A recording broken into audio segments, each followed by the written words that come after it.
अस्मद्गुरुभ्यो नमः। श्रीमते रामानुजाय नमः।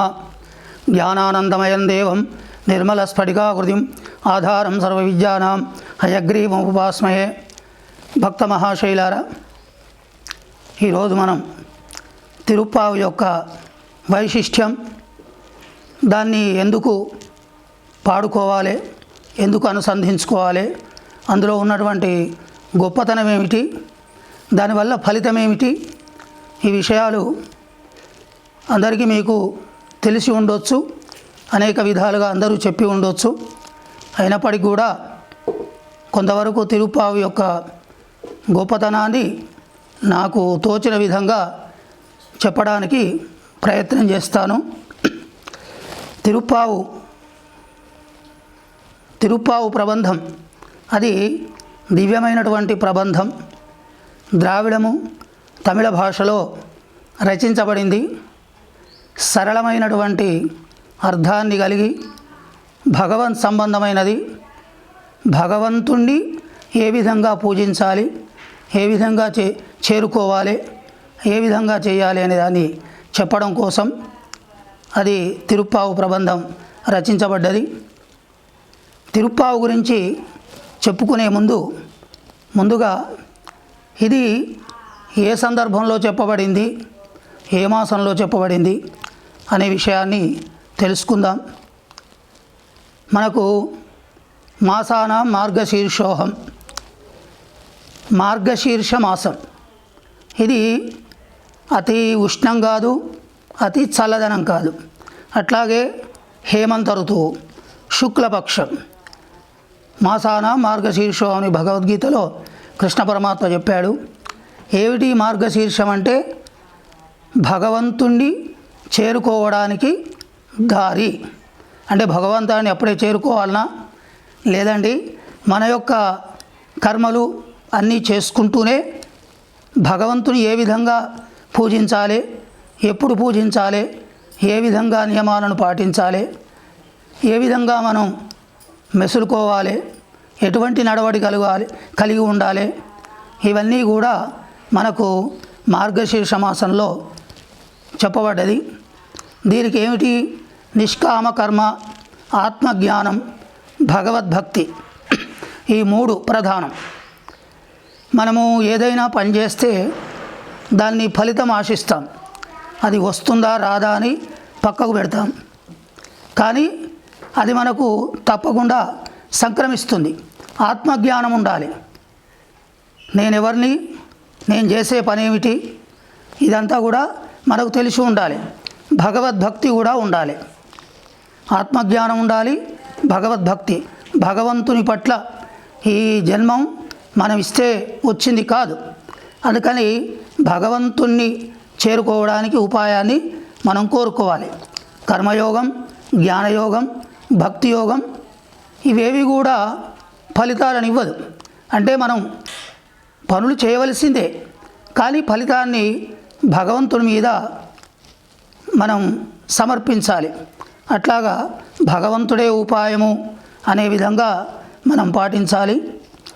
ఈ మార్గశీర్ష మాసం విష్ణు స్వరూపమైంది, విష్ణువు పరమాత్మ.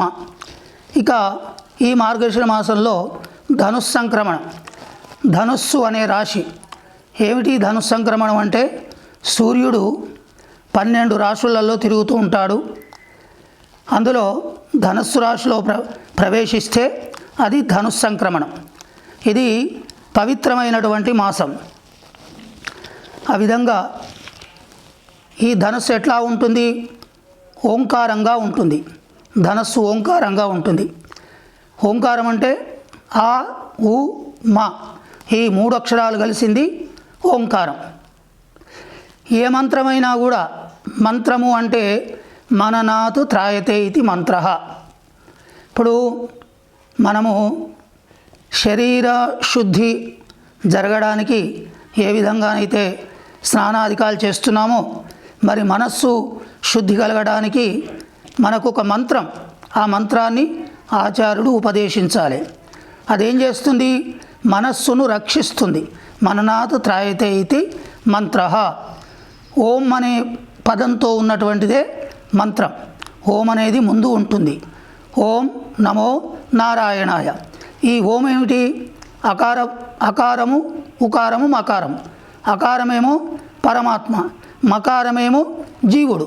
ఈ పరమాత్మను జీవుణ్ణి పరమాత్మ దగ్గరికి చేర్చేదే ఓంకారము. అందుకని ధనస్సంక్రమం అంటే ఏమిటి?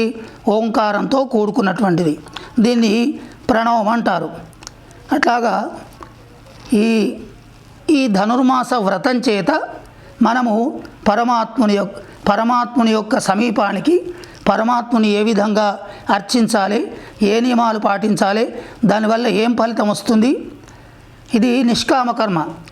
ఇది ధనుర్మాస వ్రతం ఏమిటి అంటే, సామాన్యంగా ఏదైనా వ్రతాలు చేసినప్పుడు ఆ వ్రతాలు చేయడానికి అనేకమైనటువంటి ధనం కావాలి, వస్తువులు కావాలి, సామగ్రి కావాలి, ఓపిక ఉండాలి, సంకల్పం ఉండాలి, చేయించేవాడు ఉండాలి. ఇవన్నీ చేసినా కూడా ఫలితం వస్తుందో రాదో అది మనకు తెలియదు.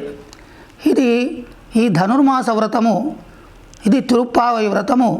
దీనికి అటువంటి సంభారాలు, ఆర్థికమైనటువంటిది కానీ, శారీరకమైనటువంటిది కానీ, మానసికమైనటువంటిది కానీ, సామగ్రి కానీ, ధనం కానీ ఏది అవసరం లేదు.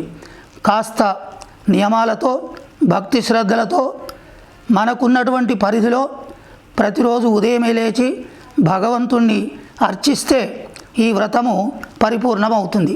దీనివల్ల అనేకమైనటువంటి మానసికమైన, శారీరకమైన ఒత్తిడులు, తర్వాత ఆర్థిక సమస్యలు ఇవన్నీ కూడా తొలగిపోతాయి. తర్వాత వివాహం, వ్యాపారం, ఇటువంటి ఫలితాలను ఇవి కోరకుండానే, అవేవో మనం కోరుకుంటాం, కానీ ఈ వ్రతము మనం కోరకుండానే భగవంతుడే ఫలితాలను ఇస్తాడు. అందుకని ఏమీ మనం ఫలితం కోరవలసిన పని లేదు. మార్గశీర్ష మాసము, ధనుస్సంక్రమణం, దీని గురించి మనం తెలుసుకున్నాం. ఇప్పుడు తిరుప్పావై గురించి మనం తెలుసుకుందాం. తిరుప్పావై అంటే, తిరు అంటే శ్రీ, పావై అంటే వ్రతం, అంటే శ్రీ వ్రతము. శ్రీ అంటే లక్ష్మీదేవి. లక్ష్మీదేవే ఆండాళ్ళుగా అవతరించి ఈ వ్రతాన్ని చేసింది.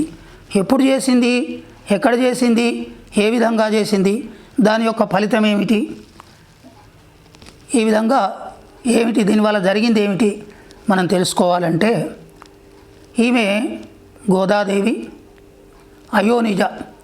అయోనిజ అంటే గర్భవాసంలో జన్మించింది కాదు. శ్రీవిల్లిపుత్తూరు అనేటువంటి గ్రామంలో విష్ణుచిత్తుడు ఒక సద్బ్రాహ్మణ వంశానికి చెందినటువంటి వాడు. ఆయన సనాతన ధర్మాలు పాటిస్తూ ఉంచవృత్తితో, అంటే ఉంచవృత్తి అంటే ఇంటింటికి వెళ్ళి పరిశుద్ధమైనటువంటి బ్రాహ్మణ కుటుంబాలకు వెళ్ళి అక్కడ భిక్షాటనం చేసి తాను ఆ సామగ్రిని తెచ్చుకొని వంట చేసుకొని తినేవాడు. ఆయన బ్రహ్మచర్యం పాటించేవాడు.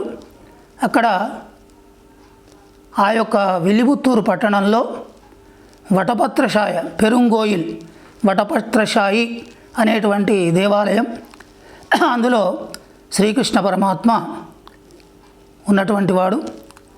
ఆయన యొక్క దేవాలయానికి ఈయన తులసీవనాన్ని ఏర్పాటు చేసుకున్నాడు. ఒక పెద్ద తులసీవనాన్ని, పూలవనాన్ని, ఉద్యానవనాన్ని ఏర్పాటు చేసుకొని ప్రతిరోజు కూడా ఆ ఉద్యానవనానికి వెళ్ళి బావిలో నీళ్లు చేది ఆ ఉద్యానవనంలో నీళ్లు పోసి ఆ పుష్పాలను, చెట్లను పెంచుతూ ఉండేటువంటి వాడు. ఈయనకు ఒకరోజు ఈయన గోదాదేవి, ఈ అమ్మాయి గోదాదేవి ఆ తులసీవనంలో ఉద్భవించింది, పుట్టింది, కనబడ్డది, తులసీవనంలో కనబడింది. ఈమె అయోనిజ అనుకున్నాం కదా. కోదై అంటే పూలదండ, గోదాదేవి అనేటువంటి పేరు పెట్టి ఆయన తీసుకొచ్చి అల్లారు ముద్దుగా పెంచుకున్నాడు. ఈమె క్రమక్రమంగా యుక్త వయస్సు వచ్చింది. చాలా సౌందర్యవతి. ఎందుకంటే అమ్మవారే సాక్షాత్తుగా అయోనిజగా విష్ణు చిత్తునికి ఆవిర్భవించింది. ఏ విధంగానైతే జనక మహారాజు భూమి దున్నుతుంటే సీతాదేవి మందసం అంటే పెట్టెలో ఏ విధంగానైతే దొరికిందో అదేవిధంగా విష్ణు చిత్తునికి లభించింది. అట్లాగే ఆకాశరాజు కూడా భూమిని దున్నుతుంటే పద్మావతి ఉద్భవించింది.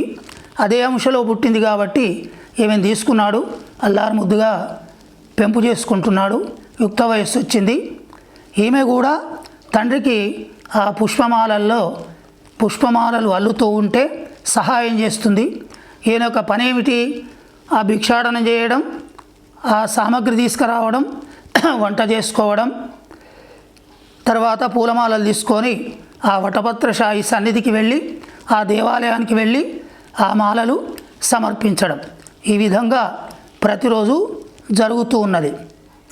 ఈమె ఏం చేసింది? కొన్ని రోజులకు ఆ యొక్క అద్దంలో తన సౌందర్యాన్ని చూసుకుంటూ, ఓహో ఈ దండలు బాగున్నాయి, ఈ దండలు నేను అలంకరించుకుంటే బాగుంటుంది అని చెప్పి తాను ఆ భగవంతునికి సమర్పించే దండలను తాను అలంకరించుకోవడం మొదలుపెట్టింది. ఇది తండ్రి గారికి తెలియదు. ప్రతిరోజు కూడా తెలియకుండానే ఈ మాలలు తీసుకుంటూ వెళ్ళి ఆ వటపత్రశాయి సన్నిధిలో ఆ దేవాలయంలో దండలు ఇస్తున్నాడు. క్రమంగా కొన్ని రోజులు జరిగిన తర్వాత ఆ దేవాలయం అర్చకులు ఆ మాలలు వేస్తుంటే ఒకరోజు ఆ మాలలలో ఒక కేశపాశం, ఒక వెంట్రుక కనబడింది. అరే, ఈ మనకు పూలమాలలు తెచ్చేటువంటి ఈ వైష్ణవోత్తముడు, ఈ భట్టనాథుడు, పెరియాళ్ళవార్లు ఆ జన్మ బ్రహ్మచారి కదా, ఆయనకు సంతానం లేదు కదా, మరి ఈ కేశపాశం ఎక్కడి నుంచి వచ్చింది అనుకొని వాళ్ళు ఆలోచించి సరే అది అట్లా పక్కకు పెట్టారు. తెల్లవారి మళ్ళీ ఈ బ్రాహ్మణుడు విష్ణుచిత్తుడు ఆ మాలలు తీసుకొని వచ్చాడు. తీసుకురాగానే, ఏమయ్యా విష్ణుచిత్త, నీవు తెచ్చినటువంటి మాలలలో ఒక వెంట్రుక కనబడుతున్నది, ఇదెక్కడ ఆశ్చర్యం, ఆ వెంట్రుక ఎక్కడిది అనగానే, ఏమో స్వామి నాకు తెలియదు ఈ వెంట్రుక ఎక్కడి నుంచి వచ్చిందో అని చెప్పి, వద్దు ఇది పనికిరాదు, ఈ మాలలు తీసుకొని వెళ్ళు అన్న తర్వాత ఆయన తీసుకొని వెళ్ళాడు. వెళ్ళిన తర్వాత అమ్మాయిని పిలిచి అడిగాడు, ఏమమ్మా ఈ మాలలలో వెంట్రుకలు వస్తున్నాయి, ఇవి ఎక్కడివి అడిగానే, నాన్నగారు నేను ఇది ధరిస్తున్నాను. అదేమిటి అట్లా ధరించకూడదు కదా, భగవంతునికి వేసేటువంటి మాలలను అవి పవిత్రమైనవి, అవి మనము పెరుమాళ్లకు వేసిన తర్వాత భగవంతునికి వేసిన తర్వాత మనం ధరించాలి, కానీ మనం వాసన చూసి మనం ధరించి అవి మలినపడిన తర్వాత భగవంతునికి వేస్తే అది బాగుండదు కదా అని చెప్పి ఆ మాలలను తీసివేసి ప్రశ్నించాడు. ప్రశ్నించిన తర్వాత అప్పటికి ఆయన వెళ్ళిపోయాడు.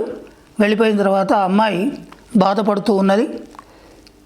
తెల్లవారి ఇక ఈయన దేవాలయానికి వెళ్ళడం మానుకున్నాడు. తెల్లవారి ఆ అర్చకులు వచ్చి, ఏమైంది మాలలు తీసుకురాలేదు అంటే ఈయన మాట్లాడకుండా ఉన్నాడు. అటు తర్వాత ఆ భగవంతుడు ఆ అర్చకుల కలలో కనబడి, మరి మాలా కైంకర్యం చేసేటువంటి విష్ణుచిత్తుడు మాలలను ఎందుకు తీసుకురావడం లేదు అని అడిగాడు.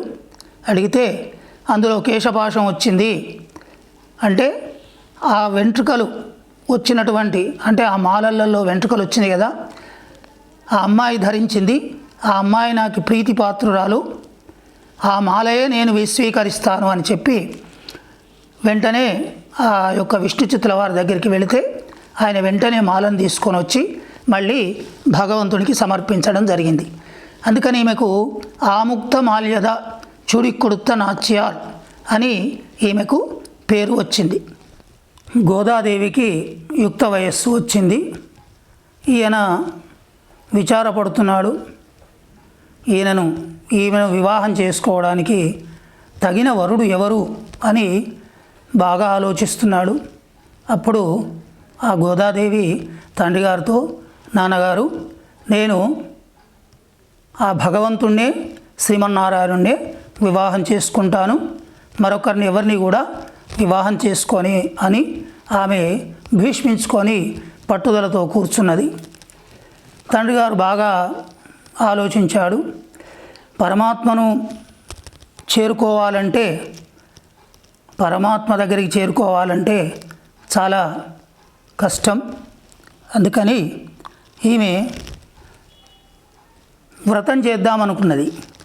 మానసికమైన భక్తితో కూడుకున్నటువంటి భగవంతుణ్ణి పొందడానికి ఇంతకుముందు మనం చెప్పుకున్నట్లుగా నిష్కామ కర్మ అంటే మనము ఏదైతే చేస్తున్నామో ఆ పనిని ఫలితాన్ని భగవంతుని మీద వదిలిపెట్టడం నిష్కామ కర్మ అంటాం. ఆత్మజ్ఞానం కలిగి ఉండాలి, నిర్మలమైన భక్తి ఉండాలి. మానసికమైనటువంటి నిర్మలము, శారీరకమైన నిర్మలము ఈ విధంగా ఉండాలి. కాబట్టి ఆమె ఒక వ్రతం చేద్దామనుకున్నది. ఏమిటి వ్రతము? భగవంతుని పొందడానికి చేయవలసినటువంటి వ్రతం. అదే తిరుప్పావై. దాన్ని తిరుప్పావై వ్రతం. పూర్వము శ్రీకృష్ణ పరమాత్మ గోకులంలో అవతరించిన తర్వాత ఆయన ఎక్కడో పరమపదంలో ఉండేటువంటి వాడు. ఆయన ఏం చేశాడు? అనేకమైనటువంటి శాస్త్రాలు, పురాణాలు, వేదాలు, ఉపనిషత్తులు అవన్నీ కూడా మనకు ఇచ్చేసి మానవుడికి కావలసినటువంటి కర్మేంద్రియాలు, జ్ఞానేంద్రియాలు, బుద్ధి, మనస్సు, తేజస్సు, వీర్యం ఇవన్నీ ఇచ్చినా కూడా దాన్ని సద్వినియోగం చేసుకోకుండా ప్రాపంచికమైనటువంటి సుఖాలలో మునిగి తేలుతూ ఇదే పరమార్థం అనుకుంటూ అనేకమైనటువంటి సమస్యలతో కొట్టుమిట్టాడుతున్నటువంటి ప్రజలను ఉద్ధరించడానికి అటువంటి పరమాత్మ ఒక మానవుడిగా ఒక గొల్లవాళ్ల యొక్క సాహచర్యంతో గోకులంలో ఆయన ప్రవేశించాడు. వాళ్ళతో సహజీవనం చేశాడు. గోవులను కాశాడు, వాళ్ళతో కలిసి భోజనం చేశాడు. ఆ విధంగా గోపాలకులను ఉద్ధరించినటువంటి వాడు శ్రీకృష్ణ పరమాత్మ. అంటే ఎవరైతే సత్కర్మలు చేస్తారో అటువంటి వారికి వాళ్ళను బాగు చేయడానికి భగవంతుడు స్వయంగా భూమి మీదికి దిగి వస్తాడు. అటువంటిదే కృష్ణావతారం మరియు రామావతారం. రాముడు మానవుడిగా జన్మించాడు. కృష్ణుడు కూడా మానవ రూపం ధరించిన భగవంతుడని చెప్పుకున్నాడు. అయితే కృష్ణావతారంలో ఆ గోపికల మధ్య తిరిగేటువంటి కృష్ణుణ్ణి వశపరుచుకోవాలి, తనవాడుగా చేసుకోవాలి.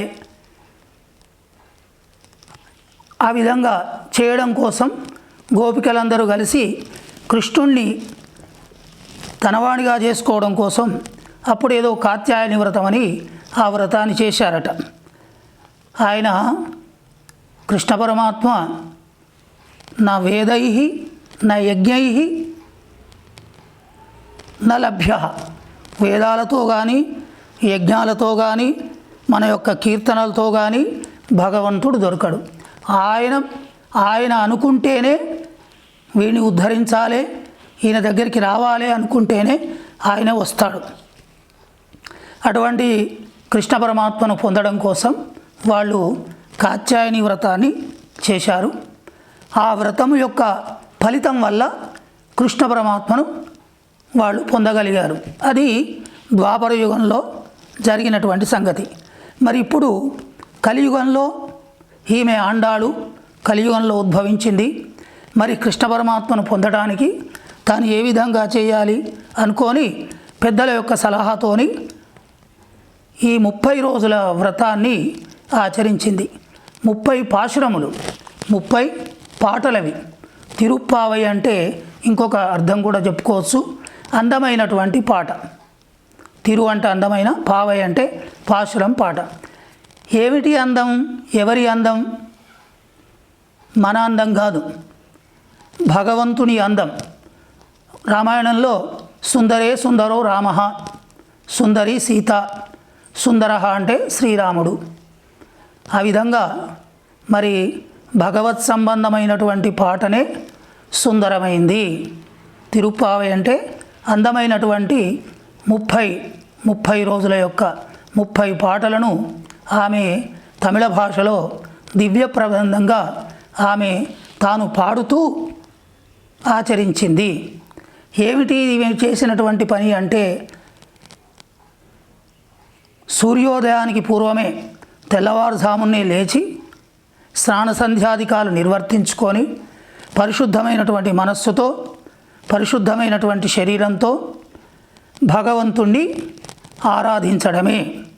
అందుకనే మన పెద్దవాళ్ళు సూర్యోదయాత్పూర్వమే లేవాలి, సూర్యోదయానికి ముందే మనం లేస్తే మన యొక్క బుద్ధి, మన శరీరము ప్రసన్నంగా ఉంటుంది, బాగా ఉంటుంది.